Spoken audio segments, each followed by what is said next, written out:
कल को तुम भी पिता बनोगे, मैं तो माँ बन चुकी हूँ, कल को तुम भी फादर बनोगे।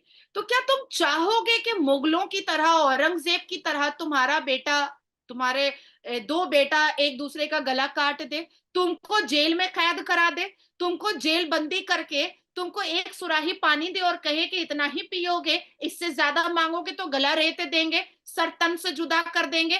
पर औरंगजेब ने ये किया था। औरंगजेब ने अपने ही भाई का गला रेता था, सरतन से जुदा किया था। और किस चीज के लिए किया था?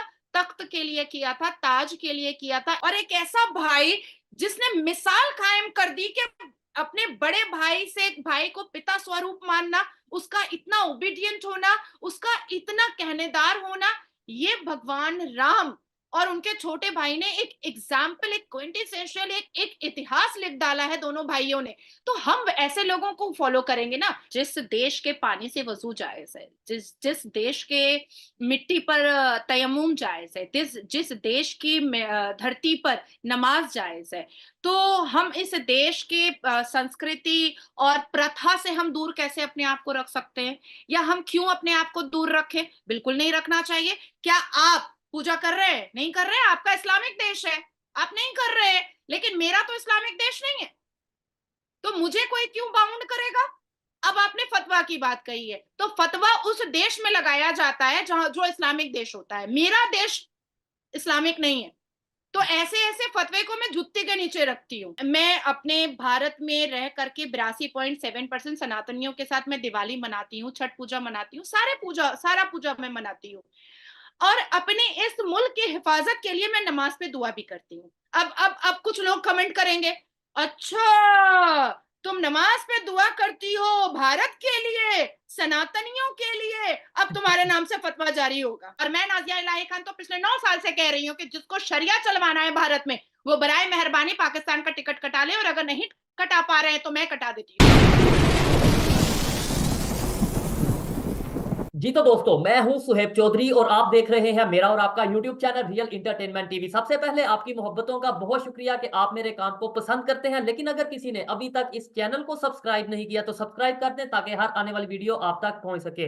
आज इस टॉपिक पे हम बात करने वाले हैं, थोड़ा सा सेंसिटिव टॉपिक है, लेकिन इसके ऊपर बात करना भी बहुत जरूरी है क्योंकि दौर बदलता जा रहा है। खास तौर पे अगर इंडिया की बात करें, वहां पे हिंदू मुस्लिम और इस तरीके से जो कंसेप्ट है, इसे एक साइड पे रख के इंडिया की, भारत की, हिंदुस्तान की हिस्ट्री के ऊपर प्रॉपर वर्क किया जा रहा है। वहां पे अब खबर के मुताबिक उत्तराखंड के 117 जो मदारिस हैं, जो मदरसे हैं, वहां पे रामायण बकायदा तौर पे कोर्स का हिस्सा बन चुकी है।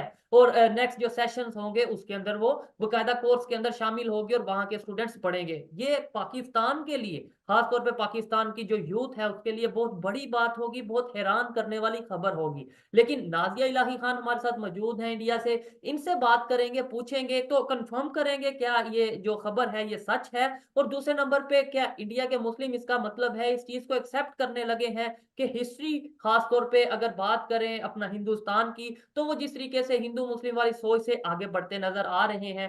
जो भी नाजिया इलाही खान इसके ऊपर ओपिनियन देना चाहे। अस्सलाम वालेकुम नाजिया जी। हर हर हर हर हर हर Mahadev. Thank you so much. वालेकुम अस्सलाम शोएब, मुझे इनवाइट करने के लिए थैंक्स अ लॉट।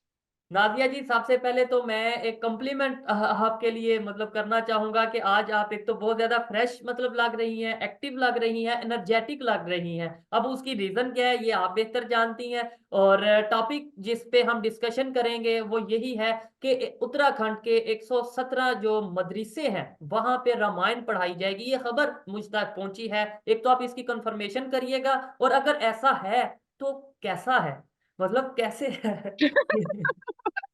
सबसे पहले मैं बता दूं कि पिछले 3 महीने से मैंने योगा बंद करके रखा हुआ था, बिकॉज मेरे ऑपरेशन की जी। वजह से मैं थोड़ा मतलब फिजिकली ठीक नहीं थी। और आज सुबह से मैंने अपना योगा फिर से आरंभ किया है इसलिए मैं बहुत एनर्जेटिक हो रही हूँ आज वैसे वैसे ये तो मुझे कंफर्म है कि मैं एज में आपसे छोटा हूँगा, लेकिन आज मैं आप मेरे से छोटी लग रही हैं एज में। तो thanks for the compliment, thank you. वैसे मैं अपनी उम्र से थोड़ी कम लगती हूँ, ये बात आज है। खास तौर पे लग रही हैं, लेकिन जोन सा डेफिनेटली देखने वाले भी जरूर बताइएगा कि नाजिया इलाही खान आज जो दिख रही हैं, मतलब जिस तरीके से फ्रेश दिख रही हैं, पहले और आज में कोई फर्क नजर आपको आ रहा है, जरूर बताइएगा।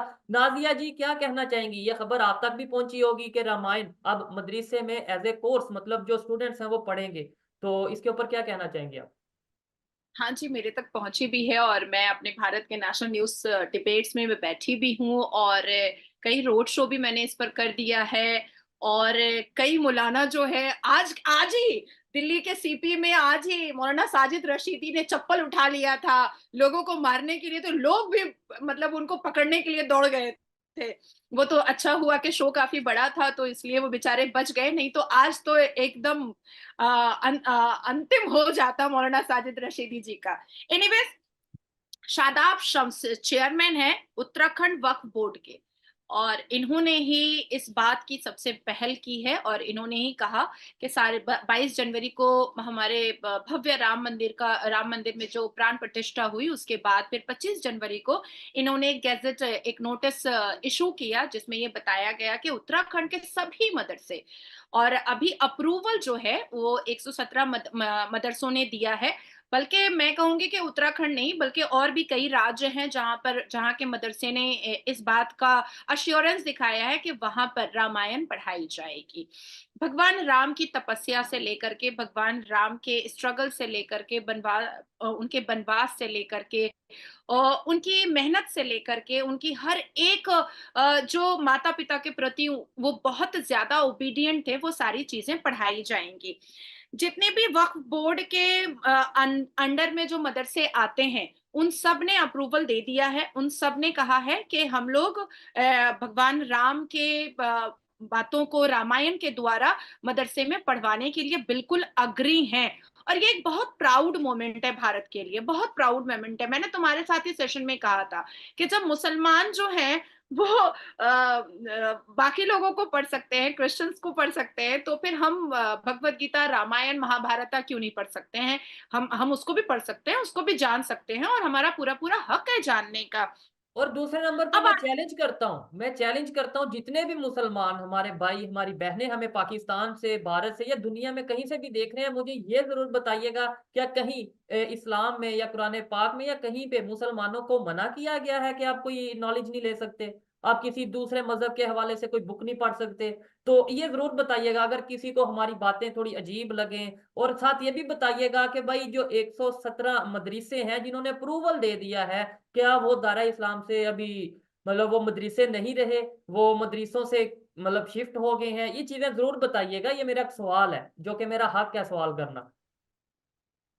देखो शोएब, मैं बहुत ट्रांसपेरेंट बात करती हूँ, और शायद मेरा जवाब सुनने के बाद अब तुम भी थोड़े से फड़फड़ाने लगोगे।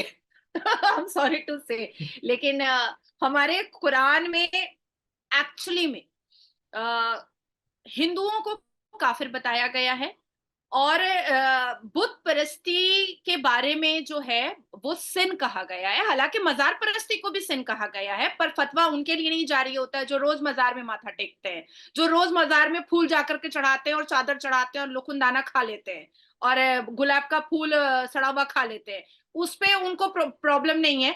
लेकिन हमारा कुरान जो है वो ये कह रहा है कि आप काफिरों को अपना दोस्त भी नहीं बना सकते हैं। हमारा कुरान ये बात कहता है। लेकिन हमारे कुरान को ना ना भारत के मुसलमान मानते हैं, ना पाकिस्तान के मुसलमान मानते हैं, क्योंकि कुरान में अबू मरतहत और जिब्राइल अलैहिस्सलाम ने तो मजार परस्ती के लिए भी मना किया है, साफ साफ लफ्जों में मना किया है। बल्कि ये तक कह दिया है कि वो मुसलमान ही नहीं होगा जो मजार पे माथा टेकेगा, वो मुसलमान ही नहीं होगा जो मजार जाएगा, मजार में एंटर करेगा और उसका इस्लाम जो है वो खत्म हो जाएगा। तो अगर आप मान रहे हो तो प्रॉपर तरीके से मानो, और अगर नहीं मान रहे हो तो सारी चीजों को बिल्कुल लिबरल कर दो, सारी चीजों को बिल्कुल लिबरल कर दो। ठीक है।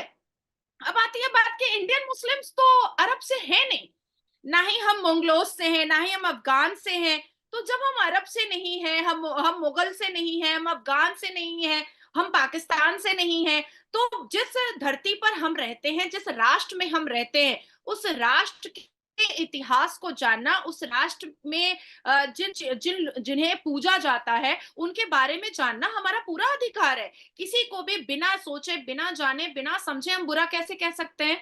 ये तो सही नहीं होता है। तो बिना सोचे, बिना समझे, बिना जाने बुरा ना कहना, ये बुरा कह देना ये बहुत गलत है। और जो मदरसे हैं उसमें कुरान भी पढ़ाया जाएगा, उसमें कंप्यूटर भी सिखाया, मैं स्पेशली अभी उत्तराखंड के बारे में बात कर रही हूँ, उसमें कुरान भी पढ़ाया जाएगा, उसमें इस्लामिक तालीम दी जाएगी, उसमें कंप्यूटर भी पढ़ाया जाएगा और उसमें रामायण भी पढ़ाया जाएगा और एज अ सिलेबस बुक पढ़ाया जाएगा, एज अ सिलेबस बुक पढ़ाया जाएगा।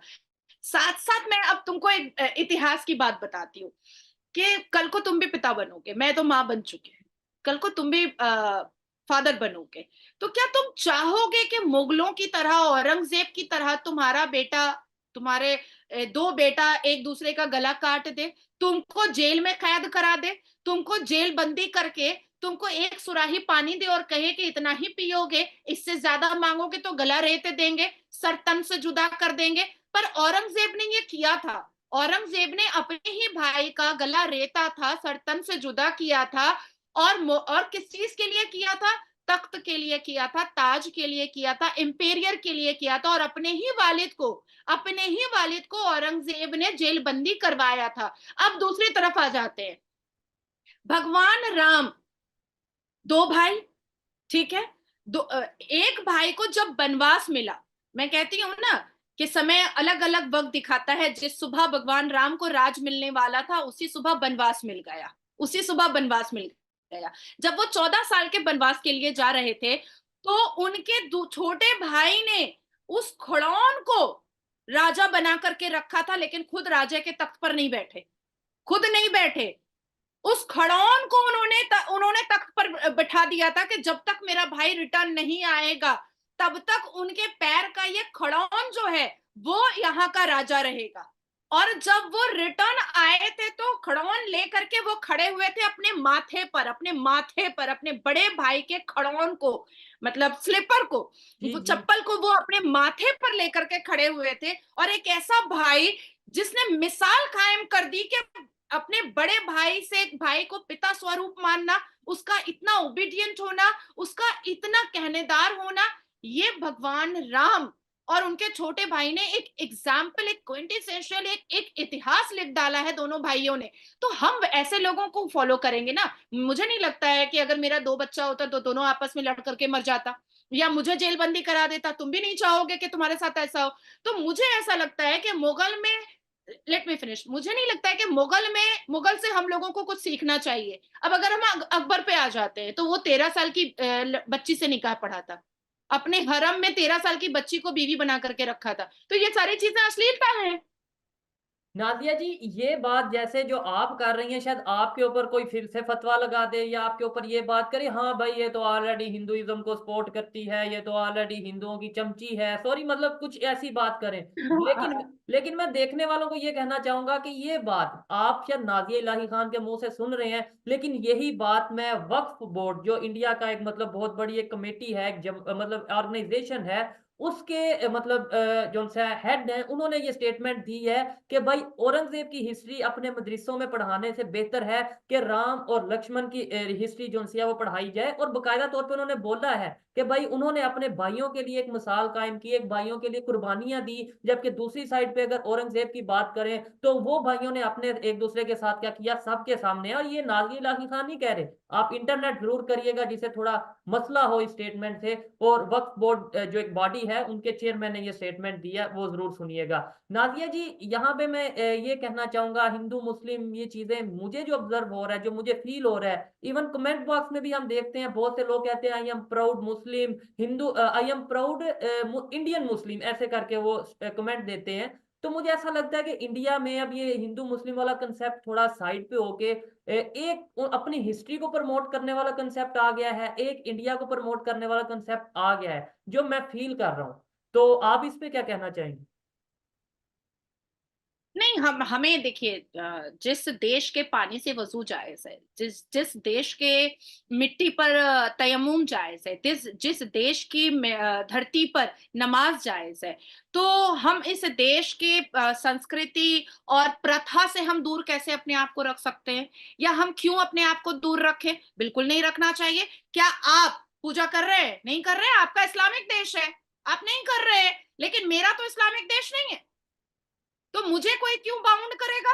अब आपने फतवा की बात कही है, तो फतवा उस देश में लगाया जाता है जहां जो इस्लामिक देश होता है। मेरा देश इस्लामिक नहीं है, तो ऐसे ऐसे फतवे को मैं जुत्ते के नीचे रखती हूँ। और अभी अभी हालिया में एक इमाम इलियास साहब के ऊपर फतवा जारी हुआ था, तो मैं पहले बता देना चाहती हूँ कि कुफ्र नाजल करने वाला मुसलमान कैसे हो सकता है भाई? तुम क्या खुदा बनना चाहते हो? नऊजुबिल्लाह, तुम क्या खुदा बनना चाहते हो? कुफ्र नाजिल करने वाला या काफिर हो बोलने वाला एक एक अशरफुल मखलूकात मोमिन और मोमिनात कैसे हो सकता है? कभी नहीं हो सकता है। एक मोहब्बत का पैगाम देने के लिए इलियास साहब गए थे। मोहब्बत और इंसानियत को उन्होंने पहले दर्जे पर रखा और अपने देश को पहले दर्जे पर रखा, और वो वहां पर पहुंचे। अच्छा, उन्होंने, मुझे नहीं लगता कि कुरान के खिलाफ उन्होंने काम किया है, क्योंकि देखिए सूरा अल असरा का आयत नंबर 17 और वर्सेस नंबर 70 ह्यूमैनिटी की बात कर रहा है। सूरा 33 अल अहज़ब वर्सेस नंबर 72 ह्यूमैनिटी की बात कर रहा है। सूरा 32 अलमैदा ये ह्यूमैनिटी की बात कर रहा है। सूरा 76 अल इंसान 8 और 9 वर्सेस ह्यूमैनिटी की बात कर रहा है। कह रहा है कि इंसानियत को पहले रखो, पहले इंसानियत होना चाहिए, उसके बाद बाकी चीजें होनी चाहिए। तो मैं तो कुरान के हिसाब से चल रही हूँ, इलियास साहब तो कुरान के हिसाब से चल रहे हैं। जो 5-6 पॉइंट का जो फतवा जारी किया गया, उसको तो हम सब ने जुत्ती के नीचे रख दिया कि तुम होते कौन हो भैया? भारत संविधान से चलेगा, भारत शरिया से नहीं चलने वाला है, और 1937 के शरिया लॉ से तो कतई नहीं चलने वाला है, जिन्ना वाले से। ये अगर शरिया जिसको चलाना है, इलियास साहब ने भी कहा पाकिस्तान चले जाओ, और मैं नाजिया इलाही खान तो पिछले 9 साल से कह रही हूँ कि जिसको शरिया चलवाना है भारत में, वो बराए मेहरबानी पाकिस्तान का टिकट कटा ले, और अगर नहीं कटा पा रहे हैं तो मैं कटा देती हूँ, मैं नादिया कटा देती हूँ। नादिया जी, ये डिबेट अपनी जगह, ये जो अभी इस टाइम पे डिबेट चल रही है, लेकिन जो आपकी गुफ्तगू है, जिस तरीके से आप विद लॉजिक, मतलब कुरान पाक की आयात नंबर के साथ आप बताती हैं, और साथ ही साथ दूसरी साइड पे रामायण के अंदर भी जो चीजें हैं वो प्रॉपर डिस्कस करती हैं, मुझे आपके मतलब जो आपका माइंड है वो जितना एक्टिव है, मतलब उसके ऊपर भी दाद देने की जरूरत है कि आप विद लॉजिक बात करती हैं। और शायद इसी वजह से कोई वॉइस नोट पे आपको गाली दे सकता है, कोई कमेंट में आपको गाली दे सकता है, फेस टू फेस अभी तक कोई आ नहीं पा रहा। मैं आपको भी आइडिया होगा कि कितनी वीडियोस में हम कह चुके हैं कि भाई किसी को अगर नादिया इलाही खान की बातें गलत लगती हैं, झूठ लगती हैं, तो आए डिबेट करें। अभी तक कोई नहीं आया। कमेंट बॉक्स में अगर लेट्स सपोज कोई कहता है या मुझे पर्सनली कहता है, इसका मतलब यह है कि उसके पास लॉजिक का काउंटर नहीं है, जिस वजह से वो ऐसी बात करता है। और एक चीज मैं ये भी पूछना चाहूंगा, जितने भी मेरे देखने वाले हैं, चाहे पाकिस्तान से, इंडिया से, या कहीं से भी देख रहे हैं, एक सवाल पूछना चाहूंगा, अगर मुस्लिम मंदिर में चला जाए तो उसके ऊपर फतवा, और कितने हिंदू हैं जो हम देखते हैं जो मसाजिद में आते हैं, जो इवन मुझे कॉल्स आती हैं कि भाई मैं हिंदू हूं, लेकिन यह है कि मैं बड़ी रिस्पेक्ट करता हूं आपके मजहब की, मैं हर एक मजहब की रिस्पेक्ट करता हूं, और अगर वो मस्जिद में आ जाए तो क्या हिंदुइज्म में भी उनके ऊपर कोई फतवा लगा दिया जाता है कि भाई तुम मस्जिद में चले गए तो इसलिए अब तुम हिंदू नहीं रहे? तो ये जरूर नहीं कमेंट नहीं, बॉक्स में बताइएगा। जी नादिया जी, आप क्या कहना नहीं, चाहेंगे अभी इसके अभी ऊपर? हालिया में, देखिए अभी हालिया में हमारा भारत बहुत खूबसूरत है, बहुत खूबसूरत, और मैं तो प्राउड फील करती हूँ कि मैं भारतीय मुस्लिम हूँ। अभी हालिया में मक्का मुअज्जमा और मदीना मुनव्वरा स्मृति ईरानी जी गई थी, जी तो क्या कोई एक श्लोक निकल गया कि भाई अब तो आप हिंदू ही नहीं रही? नहीं, बिल्कुल नहीं, वहां ऐसी चीजें नहीं है। हम सनातन धर्म को मैंने जितना डीप से पढ़ा है, सनातन धर्म को मैंने जितनी खूबसूरती से पढ़ा है, मैंने तो देखा है कि बहुत खूबसूरत मिजाज के लोग हैं, बहुत टॉलरेंस मिजाज के लोग हैं, बहुत पेशेंस है इनके अंदर। और अगर उनको कोई चीज बुरी लगती है तो वो सीधा कानूनी रास्ता लेते हैं, सीधा कानूनी रास्ता लेते हैं। देखिए, मेरा मेरा मेरा और आपका मजहब भी, शोएब, इतना बदशक्ल नहीं है जितना इन मौलवी मुल्लाओं ने बना कर रख दिया है, बना एग्जैक्टली। दिया है। इतना बदसूरत और बदशक्ल इस्लाम को बना दिया है कि अब हम जितना भी डिफेंड करेंगे ना, लोग सोचेंगे देखो अब डिफेंड किया जा रहा है। अब आप मुझे बताएं कि मैं मंदिर जाती हूँ, ठीक है, मैं अपने भारत में रह करके 82.7% सनातनियों के साथ मैं दिवाली मनाती हूँ, छठ पूजा मनाती हूँ, सारा पूजा मैं मनाती हूँ। और अपने इस मुल्क की हिफाजत के लिए मैं नमाज पे दुआ भी करती हूँ। अब कुछ लोग कमेंट करेंगे, अच्छा तुम नमाज पे दुआ करती हो भारत के लिए, सनातनियों के लिए, अब तुम्हारे नाम से फतवा जारी होगा। तो भैया, रब्बे रब्बिज इलहाजल बलदा आमन्ना वाजुबनी, क्यों क्यों हुआ? कुरान में आयत अपने सरहद के लिए, अपने मुल्क के लिए, अपने देश के लिए, वफादार। हिफाजत देश क्यों हुआ? क्यों हुआ? उसके बाद फिर कंट्री की हिफाजत के लिए सूरह अल हिजरत आयत 13, उसके बाद सूरह अल नमल आयत 27 क्यों आया? क्यों आया? मैं जिस देश में रह रही हूं उसकी हिफाजत के लिए तो कुरान ने दुआएं लिख दी हैं। अब मैं भारत में पैदा हुई हूँ, मैं भारत की सेफ्टी और सिक्योरिटी के लिए तो नमाज में मुसल्ला बिछा करके हाथ उठा करके मैं दुआ मांगूंगी कि मेरा भारत बहुत सेफ रहे, बहुत सिक्योर रहे, बहुत हिफाजत में रहे, और मेरे भारत में रहने वाले तमाम सनातनी भी बहुत सेफ और सिक्योर रहे। बिल्कुल ऐसा ही है। मांगूंगी भाई, और कुरान दूसरी ने साइड मुझे पे इजाजत दिया है। मैं कहता हूँ, जब मैंने कराची का विजिट किया, इंटीरियर सिंध का विजिट किया, हिंदू भाइयों से अपने वहां से जाके मिला, तो वो पाकिस्तान, हालांकि जिस वो कंडीशन में रहते हैं, उस कंडीशन में रहने के बावजूद वो पाकिस्तान के लिए वो जो सा वो इबादत कह लें या पूजा कह लें, जो भी उनके मतलब वो अपना एक तरीकाकार है, वो करते हैं, प्रॉपर करते हैं। मैंने खुद देखा है, प्रॉपर महफिल में, मतलब वो गैदरिंग में आके वो बात करते हैं, और पूजा के बाद वो पाकिस्तान के लिए वेल विशेस का इजहार करते हैं। तो क्या वो लोग भी जो उनसे हैं वो फिर इस तरीके से अगर करने लगे कि भाई नहीं, हम तो हिंदू हैं तो हम पाकिस्तान के लिए दुआ नहीं कर सकते? ये चीजें देखें, यहाँ पे मैं ये कहना चाहूंगा, जिसको भी इंडिया में अगर ये चीजें हो रही हैं, अगर वो अपने कंट्री से मुखलिस हैं, अगर वो मतलब दोनों जितने भी मजहब हैं आपस में मिलके रह रहे हैं, उसे मसला है, या ये मसला है कि ये मुसलमान हो के किसी दूसरे मजहब को क्यों रिस्पेक्ट दे रहा है या रिस्पेक्ट दे रही है, तो उसे यही चीज पाकिस्तान में भी इम्प्लीमेंट करनी चाहिए। कि मतलब इसका मतलब है फिर पाकिस्तान के जो हिंदू हैं उन्हें भी मुसलमानों के साथ नहीं मिलके रहना चाहिए, या पाकिस्तान के मुस्लिम्स को पाकिस्तान के हिंदुओं के साथ मिलके नहीं रहना चाहिए। ये बात करने का मकसद सिर्फ ये है कि हम तनकीद करते वक्त सामने वाले को अपने नजर में रखते हैं, अपने गिरेबान में नहीं जानते। हम अगर किसी की तरफ एक उंगली करते हैं तो चार उंगलियां हमारी अपनी तरफ आती हैं, तीन चार उंगलियां जो बाकी है वो हमारी तरफ ही आता है। तो ये चीजें हमें सोचने की जरूरत है। बड़ा नादिया जी, बड़ी आपने लॉजिकल बात की है। क्या कहना चाहेंगे, आने वाले 10 साल बाद अगर देखेंगे तो ये कंसेप्ट बिल्कुल ही खत्म होता आपको नजर आ रहा है? 10-15 साल बाद सभी ह्यूमैनिटी के ऊपर बात करते नजर आएंगे, और ये क्या पाकिस्तान में भी ये सोच आएगी? मैं तो कोशिश करूंगा कि भाई ह्यूमैनिटी के लिए, इंसानियत के लिए पाकिस्तान में भी जो सा वो इस तरीके से काम किया जाए। देखिए शोएब, ऐसा है कि 76 साल में कांग्रेस की सरकार ने भारत को मुगल का भारत बना दिया था। घर से निकलो अकबर रोड, गली मोड़ लो तुगलक रोड, उधर दूसरी गली ले लो औरंगजेब रोड, तीसरी गली ले लो तो शाहजहां रोड आ जाता था। अब होता क्या था कि ऐसे ऐसे कानून बनाए गए थे कि जितने भी क्रिमिनल और डायबॉलिक माइंड के जो मुसलमान है, जो टेररिस्ट माइंडेड मुसलमान है, जो अपने मुफाद के लिए, अपने फायदे के लिए, अपने प्रॉफिट के लिए वो ये डिवाइड एंड रूल की पॉलिसी खेल रहे थे, ये चीज ताकि मेहनत ना करना पड़े, फितरा जकात और चंदा पर इनका घर जो है लैविश चलता रहे, एकदम लैविश चलता रहे।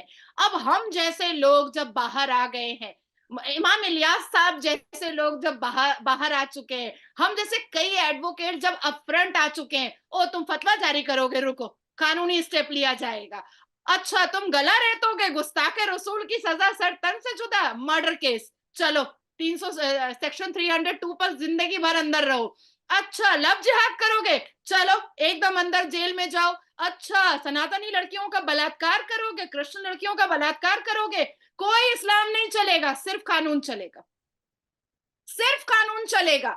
तुम मर्डर करोगे तुमको कानून के हिसाब से ही सजा मिलेगी, तुम अगर रेप करोगे तुमको कानून के हिसाब से ही सजा सजा मिलेगी। ये जो ये लोग जस्टिफाई करते थे ना कि हमने तो, इसने प्रॉफिट मोहम्मद के बारे में कुछ बोल दिया तो इसलिए हमने गला रेत दिया। भैया क्यों, क्या हो गया? प्रॉफिट मोहम्मद के बारे में अगर सामने वाले ने कुछ गलत बोला है, आप उसको सुधार दो, आप उस गलत को सही कर दो कि नहीं ऐसे नहीं ऐसे है, ऐसी बात नहीं है ऐसी बात है, आप उसको करेक्ट करो ना। आप उसका गला रहे तो दोगे। इवन डॉक्टर इलियास जो इमाम साहब हैं, उनको उनके घर की बहू बेटियों को गंदी गंदी गालियां दिया गया है, उनको मर्डर करने की धमकी दी गई है। अब आप बताओ कि ये अपने आप को इस्लाम में छुपा करके मर्डर जैसे घिनौने अपराध को, बलात्कार जैसे घिनौने अपराध को जस्टिफाई करते हैं कि हम तो इस्लाम के लिए कर रहे हैं। भाई, तुम इस्लाम को नंगा करने वाले, तुम इस्लाम को बदनुमा करने वाले, तुम इस्लाम को बदशक्ल बनाने वाले होते कौन मुसलमान हो? तुम्हारे जैसे मुसलमान को मैं चिटिंगबाज मुसलमान कहती हूँ, जो बलात्कार करके ये कहता है कि मैंने तो इस्लाम के लिए किया, जो मर्डर करके ये कहता है कि मैंने तो इस्लाम के लिए किया। भाई, ऐसी चीजें अब नहीं चलेंगी। और यही वजह है कि आने वाले 10-15 साल में, शोएब आप देखिएगा कि आने वाले 10-15 साल में चीजें भारत में इतनी लिबरल और इतनी खूबसूरत हो जाएंगी, इतनी खूबसूरत हो जाएंगी कि जो अभी थोड़ा बहुत 10% जो अभी जोड़ा अवैसी, साजिद रशीदी और बरकती और फारूक अब्दुल्ला, ये सारे लोग जो है ना, इनके पीछे हम दौड़ रहे हैं कि ये बेइज्जत करेंगे किसी किसी भी इंसान को, किसी भी व्यक्ति को या किसी भी धर्म को, हम इनके ऊपर केस करेंगे, हम इनके ऊपर केस करेंगे और कानूनी कार्रवाई करेंगे। और कानून से डर करके, जेल जेल जेल से डर करके ये जरूर या तो सुधर जाएंगे और या तो पूरी जिंदगी जेल में सड़ेंगे। तो इसलिए मैं इतनी श्योर हूं कि जिस तरह से चीजें बहुत खूबसूरत होती जा रही हैं, आज 117 मदरसे ने अप्रूवल दिया है, आने वाले 1 साल के अंदर 4,000 से ऊपर मदरसे अप्रूवल देने वाले हैं, 1 साल के अंदर ही। तो 4,000 से ऊपर मदरसे जब अप्रूवल दे देते हैं, तो 4,000 से ऊपर मदरसे में रामायण पढ़ाई जाएगी, अच्छी खूबसूरत बातें पढ़ाई जाएंगी, भाइयों की मोहब्बत के बारे में बताया जाएगा, बलिदान के बारे में बताया जाएगा, सैक्रिफाइस क्या होता है, कॉम्प्रोमाइज क्या होता है, पेशेंस क्या होता है, टॉलरेंस क्या होता है, मोहब्बत क्या होती है, अफेक्शन क्या होता है, राष्ट्र के लिए मोहब्बत क्या होती है, ये सारी चीजें बताई जाएंगी। तो धीरे धीरे युवा जो है, जो मुसलमान युवा भी हैं, वो अच्छी किताब पढ़ेंगे, अच्छे धर्म की किताब पढ़ेंगे, तो जाहिर सी बात है कि उनका माइंड जो है वो रिफ्रेश होगा, वो उनका माइंड खूबसूरत होता चला जाएगा। तो आने वाले 10-15 साल में भारत बिल्कुल चेंज हो जाएगा। जो अभी 78% एडुकेशन है, मैं आपको गारंटी दे सकती हूँ और जिम्मेदारी से कह सकती हूँ कि 90% एडुकेटेड भारत होगा। जी ठीक है। नादिया जी बहुत शुक्रिया, अच्छा लगा आपसे बात करके। और लास्ट में मैं अगर अपनी पर्सनल ओपिनियन की बात करूं तो मैं यही कहना चाहूंगा कि देखें, सबसे पहले कोई भी कंट्री है, लाइक अगर आप इंडियन हैं तो आपको अपने इंडिया की जाहिर बात है केयर होगी, उसकी फिक्र होगी। मैं पाकिस्तानी हूं, मुझे अपने पाकिस्तान की फिक्र होगी। और इसी तरीके से कोई किसी कंट्री से भी बिलोंग करता है, अपने वो अपने कंट्री की रिस्पेक्ट करे, अपने कंट्री के लिए काम करे। लेकिन सिर्फ जज्बाती स्टेटमेंट दे देने से ना तो कोई अपने मजहब की हिफाजत कर सकता है, जज्बाती स्टेटमेंट देने से ना तो कोई अपने कंट्री की हिफाजत कर सकता है। उल्टा मैं अपनी पर्सनल ओपिनियन से यही कहूंगा कि अगर आज जो पाकिस्तान की कंडीशन है उसकी रीजन यही है कि भाई हमने 76 साल सिर्फ स्टेटमेंट दी, प्रैक्टिकली कुछ नहीं किया। हमने ये बोला पाकिस्तान का मतलब क्या, ला इलाहा इल्लल्लाह, और फिर पाकिस्तान का मतलब ला इलाहा इल्लल्लाह बोला, प्रैक्टिकली हमने उसके ऊपर क्या किया? क्या हमारे यहाँ पे शरी निजाम है? क्या हमारे यहाँ पे अगर कोई चोरी करता है तो उसके हाथ काट दिए जाते हैं? इवन बैंक के जो हमारा बैंकिंग सिस्टम है वो ही इस्लाम के अगेंस्ट है। यानी हम किस तरह के डबल स्टैंडर्ड इस टाइम यूज कर रहे हैं, किस तरीके से हम खुद कंफ्यूज नजर आ रहे हैं, ये पूरी दुनिया देख रही है। लेकिन अब वक्त आपके बदल चुका है। पाकिस्तान में, जी। अब शोएब, अगर आपके पाकिस्तान में इस्लाम चल रहा होता तो कभी भी कन्वर्शन जबरदस्ती नहीं कराया जा सकता था, कभी भी नहीं। कुरान इस बात की तो इजाजत देता ही नहीं है कि आप किसी से जोर जबरदस्ती उसको आप कन्वर्शन करा दो। क्यों आप ये सब कर रहे हो? नंगा नाच क्यों नाच रहे हो? अरे, आपकी महिला यूट्यूबर जब बाहर निकलती है तो उसको मोलेस्ट कर दिया जाता है, उसको मोलेस्ट कर दिया जाता है। तो इतनी अश्लीलता इस्लामिक देश में कैसे है, कैसा है? चोरी सबसे ज्यादा आपके यहाँ, छिनताई सबसे ज्यादा आपके यहाँ, बलात्कार सबसे ज्यादा आपके यहाँ, ऑर्गन ट्रैफिकिंग आपके यहाँ, लड़की बेचना और खरीदना आपके यहाँ, मुजरा खाना आपके यहाँ, तवाइफ खाना आपके यहाँ, प्रोस्टिट्यूट एरिया आपके यहाँ, सबसे ज्यादा फोन पर ब्लू पॉर्न मूवी आपके यहाँ देखा जाता है। ये इस बात का तो मतलब सर्वे रिपोर्ट गवाह है। टेररिज्म आपके यहाँ, टेररिस्ट आपके यहाँ, टेररिज्म ऑर्गेनाइजेशन आपके यहाँ, मस्जिदें आपके यहाँ बम से फोड़ी जाती हैं, कत्ल आपके यहाँ किया जाता है। तो आप कैसे इस्लामिक देश है? आप तो कुरान मानने वाले इस्लामिक देश नहीं है, आप तो मुगल को मानने वाले इस्लामिक देश है। आप पैगाम रसूल नहीं है, आप पैगाम मुगल है। अब नाज़िया जी ने ये जो बातें की हैं, जितनी भी बातें की हैं, मैं कहूँगा चले मैं ये कहता हूँ जितने भी इल्ज़ाम लगाए हैं, देखने वालों की नज़र में अगर ये इल्ज़ाम है, तो अगर इसमें से कोई भी एक बात झूठ है तो आप मुझसे राब्ता करें, मैं नाज़िया जी के साथ डिबेट करवाऊँगा। देखें, मसला यहीं पे है, जब तक हम कड़वी बातों को सिर्फ़ कड़वी बात समझ के उसके ऊपर गुस्सा करने की बजाय ठंडे दिमाग से नहीं सोचेंगे कि भई ये क्या वाक़ई में सच है या झूठ है? क्या हम उसे बेहतर कर सकते हैं या नहीं? तब तक चेंज नहीं आएगा। नाज़िया जी से आज की ये जो सेशन रहा, आज की डिबेट रही, मुझे पर्सनली बहुत कुछ सीखने को मिला, समझने को मिला। आपको नाज़िया जी की बातें कैसी लगी कमेंट में ज़रूर बताइएगा। मिलते हैं नेक्स्ट वीडियो में, तब तक के लिए पीस आउट। अल्लाह हाफ़िज़।